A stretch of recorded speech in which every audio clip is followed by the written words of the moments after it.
Friends, सभी viewers को मेरा नमस्कार। आज के इस वीडियो में हम हुमायूं के बारे में पढ़ेंगे। पिछला जो वीडियो मैंने आपको बताया था वह बाबर से रिलेटेड था, जिसने मुगल साम्राज्य की नींव रखी थी। अब उसके पुत्र हुमायूं के बारे में पढ़ते हैं। तो चलिए देखते हैं बोर्ड की तरफ। हुमायूं, इसका जो पूरा नाम है वह मिर्जा नसीर उद दिन बेग हुमायूं है। जो मैंने आपको कल भी बताया था कि जितने भी मुगल शासक थे वह अपने लास्ट के नाम का प्रयोग करते थे। तो इसका पूरा नाम क्या है? मिर्जा नसीर उद दिन बेग हुमायूं। अब बात की जाए उसके पिता की, तो उसके पिता का नाम जो था वह था बाबर।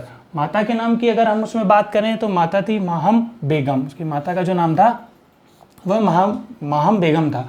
शासन अवधि, अब शासन अवधि की बात करें तो हुमायूं की जो शासन अवधि थी वह 1530 से 1540 और 1555 से 1556, मतलब 1530-1540 के बाद वह चला गया था और 1555-1556 में आकर फिर मुगल साम्राज्य की इसने नींव रखी थी। अब इसका जन्म जो हुआ था वह 6 मार्च 1508 को कहाँ पर हुआ था? काबुल में हुआ था। काबुल में इसका जन्म हुआ था। इसके 3 भाई थे, कामरान, अस्कारी और हिंदाल। इसके बारे में एक बात कही जाती है कि बाबर ने अपनी मृत्यु से पहले ही चारों भाइयों में इस तरीके से बंटवारा किया था कि किसी भी भाई को किसी से दिक्कत ना हो।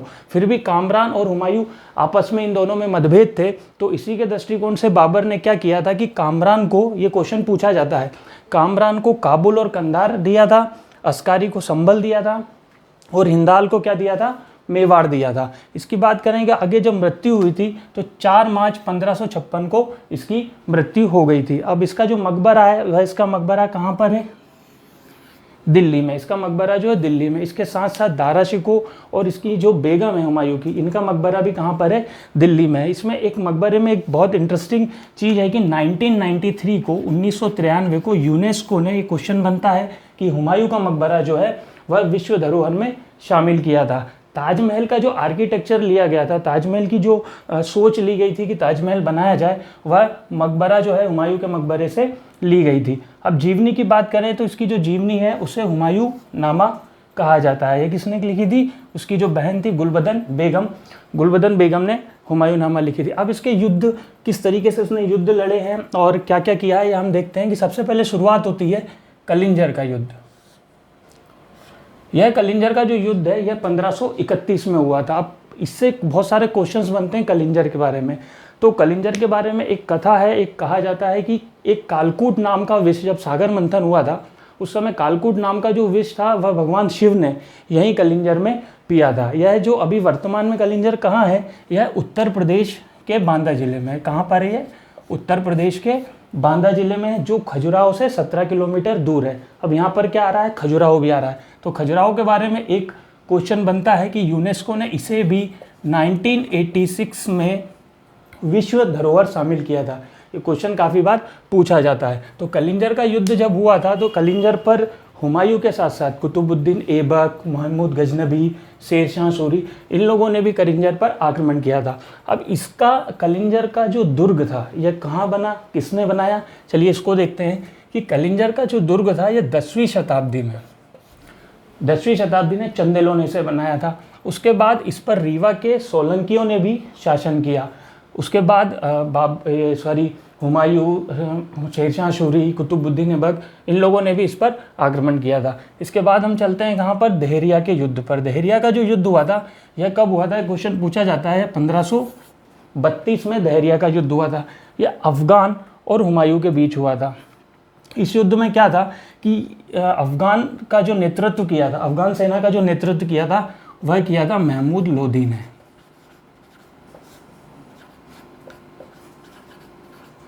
अफगान सेना का जो नेतृत्व इसमें किया था वह महमूद लोदी ने किया था। और इसका साथ किसने दिया था? शेर खां ने दिया था। ये मैं आपको आगे बताऊंगा कि ये शेर खां बाद में कौन था और क्या बना था। तो अफगान और हुमायूं के बीच दोहरिया का युद्ध हुआ था जिसमें महमूद लोदी की पराजय हुई थी। इसके बाद क्या हुआ था? हुमायूं के बारे में कहा जाता है कि वह एक किसी तरीके की युद्ध में संधि करता था। तो यहाँ पर वह जीत जरूर गया था, पर महमूद लोदी के साथ कुछ अमाउंट लेकर, कुछ पैसे लेकर उसने संधि की थी और दोहरिया को छोड़ दिया था।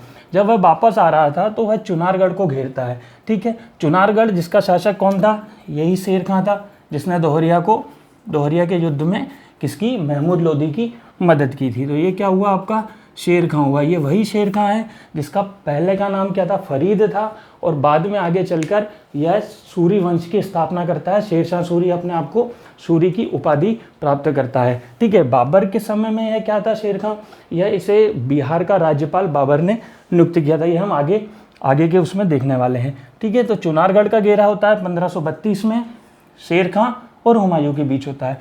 अब मेन चीज़ आती है गुजरात का शासक, इसमें हुमायूं के जीवन में बहादुर शाह। बहादुर शाह जो था गुजरात का एक ऐसा शासक था जिसकी शक्तियाँ, जिसका साम्राज्य तेज़ी से बढ़ रहा था। तो हुमायूं को अपनी रक्षा के लिए इसे हराना बहुत ज़रूरी था। इसने क्या किया था आपके बारे में कि 1531 में मालवा पर शासन किया था,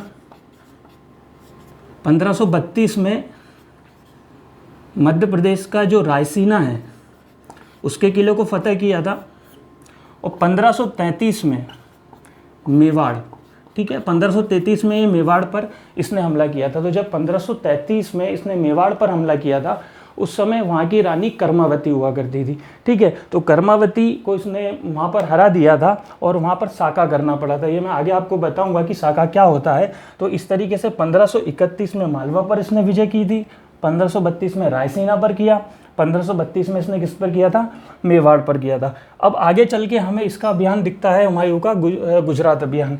गुजरात अभियान जो था यह 1535 से 1536 तक हुआ था। यह चंपानेर के दुर्ग में हुआ था। अब चंपानेर का जो दुर्ग है वह कहाँ पर है, चंपानेर का दुर्ग गुजरात में है, और इसके बारे में कहा जाता है कि 2004 में यूनेस्को ने इसे भी विश्व धरोहर सूची में शामिल किया गया था। तो ये गुजरात का अभियान 1535, 1536 चंपानेर का दुर्ग उसने फतेह किया था और बहादुर शाह को यहाँ पर उसने हरा दिया था। इसके बाद आते हैं वापस से चुनारगढ़ का दूसरा युद्ध होता है। चुनारगढ़ का दूसरा युद्ध होता है 1537 और 1538 में।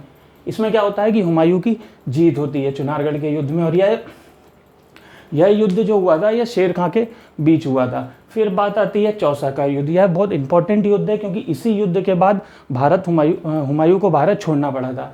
तो चौसा का युद्ध हुआ था 29 जून 1539 को। हुमायूं और किसके बीच हुआ था, यह शेर खां के बीच हुआ था। इसमें यहाँ से ही इसी युद्ध में जीतने के बाद शेर खां ने क्या किया था कि सूरी वंश की स्थापना की थी और अपने को सूरी की उपाधि दी थी। तो ये आपका चौसा का युद्ध हुआ। इसके बाद कि चौसा का युद्ध जिस तरीके से हुआ था उसके बाद हुमायूं का क्या हुआ, क्योंकि 1539 में चौसा का युद्ध हुआ, फिर कन्नौज, इसके बीच में हुमायूं भागकर आगरा चला जाता है। वहाँ पर अपने भाई कामरान, अस्करी और हिंदाल से मिलता है।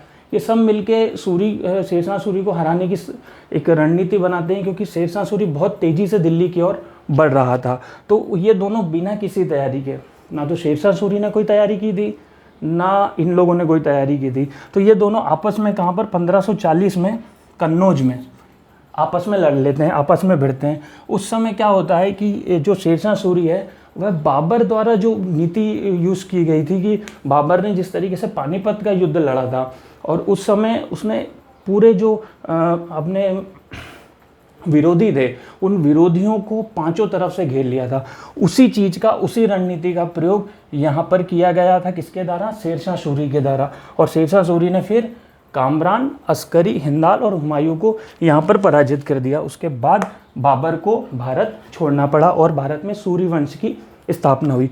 उसके बाद क्या होता है, समय आता है 1555 और 1556 का। यह दूसरा शासन रहा। उस समय क्या हुआ कि दिल्ली पर जो सूरी वंश का शासक था वह कमज़ोर होता जा रहा था। उनके पास इतने संसाधन नहीं थे, इतनी चीज़ें नहीं थी। तो उसमें फिर दूसरा रूप हमें दिखता है सरहिंद का युद्ध। यह क्वेश्चन भी पूछा जाता है कि सरहिंद का युद्ध जो था वह कब हुआ था, 1555 में हुआ था। किसका, सरहिंद का युद्ध। इस युद्ध में जो बैरम खां है उसने मुगलों की तरफ से नेतृत्व किया था, जो बाद में जाके अकबर का संरक्षक बना। ये क्वेश्चन आप नोट कर लीजिए, बहुत बार पूछा जाता है कि अकबर का संरक्षक कौन था, तो वह बैरम खां था। तो बैरम खां ने इस युद्ध का नेतृत्व किया था और सूरी वंश को यहाँ से हटा दिया गया था। और फिर 1555-56 में दिल्ली पर मुगल वंश का स्थापत्य हो गया था। तो ये रहा, ये जो आज हमने देखा है शॉर्ट में हुमायूं को देखा है। अगले वीडियो में हम आगे और भी जो मुगल शासक के बारे में चर्चा करेंगे। अगर आपको वीडियो अच्छा लगा है तो आप उसे प्लीज़ लाइक कीजिए, शेयर कीजिए, ताकि मैं आपके लिए और अच्छे कंटेंट उपलब्ध करा सकूँ। Thank you very much.